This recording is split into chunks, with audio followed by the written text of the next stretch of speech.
FASEJ 2 est la deuxième phase du projet FASEJ 1 financé par le Danemark depuis 2019 avec un cofinancement des Pays-Bas.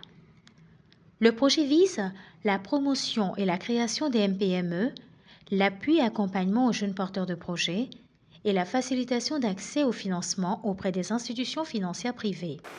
Ce n'est pas une honte de créer modestement et de grandir après. On a quand même devant nous 3 ans. Dans 3 ans, tu peux être classé parmi les entreprises en croissance. Le FASEJ a permis, en tout cas à nos jeunes, aujourd'hui, de montrer leur génie créateur et également de croire en l'entrepreneuriat au Mali. L'un des enjeux du FASEJ 1, c'était surtout des défis au niveau de l'accompagnement. Je pense que FASEJ 2 commence à tirer déjà les leçons à travers cet atelier. Et l'autre défi, c'était énormément au niveau du financement. Je pense que les acteurs banques qui sont actuellement avec nous, qui sont au nombre de 5, y compris Kafo Djigna, qui s'est ajouté, et puis la Banque Africa, qui a rejoint l'équipe. Je pense qu'ils ont compris déjà les messages à travers cet atelier, comme quoi tous les enjeux reposent sur le financement. Comme vous le voyez, nous n'avons pas de temps. Nous avons 1500 entreprises à financer en 3 ans.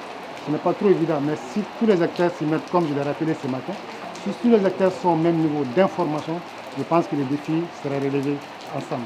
La phase de démarrage de FASEJ 2 a été un moment d'intense activité, avec la mobilisation complète de l'équipe, les préparations des différents manuels de procédure, la contractualisation avec les anciens facilitateurs en charge du suivi de quelques entreprises en cours de mise en œuvre, la contractualisation avec l'ensemble des coordonnateurs de territoire, le recrutement de nouveaux facilitateurs pour la phase 2 du FASEJ. En tant que représentant du consortium Proman ACK International, nous avons initié cet atelier.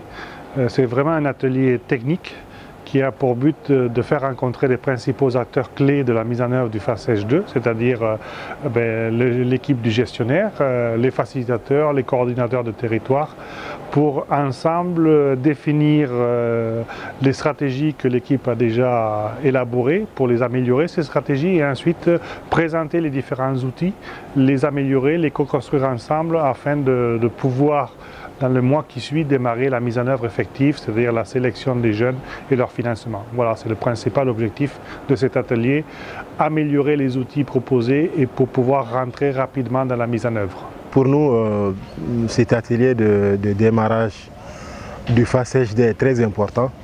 Ça nous permet effectivement de comprendre un peu quelle est la vision de la nouvelle équipe sur cette deuxième phase, de comprendre les objectifs et les missions qui sont assignées aux institutions financières. La BNDA, en tant que banque de développement agricole, aujourd'hui est bien positionnée effectivement sur ce projet en tant que chef de file des institutions financières. Donc aujourd'hui, nous sommes là également pour effectivement réaffirmer la volonté de notre direction générale de poursuivre ces actions de développement, ces actions d'appui en faveur du monde rural, et plus particulièrement de la promotion des entreprises de jeunes. Le partenariat avec FASEJ est une opportunité pour nous de mieux renforcer notre position aujourd'hui sur le financement des petites et moyennes entreprises au Mali. Déjà, je pense que le déroulement, l'atelier se passe bien. Quand même, tous les points, la plupart des interrogations que nous avons ont été soulevées.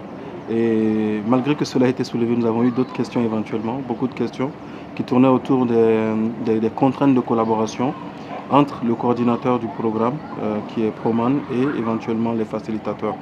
Mais en tout cas, on a eu toutes les réponses qu'il faut pour l'atelier. On pense quand même que la suite nous édifiera davantage sur ça. À cet effet, cet atelier était envisagé à l'endroit de l'ensemble des parties prenantes directes en guise d'immersion et d'appropriation de la vision FASEJ 2.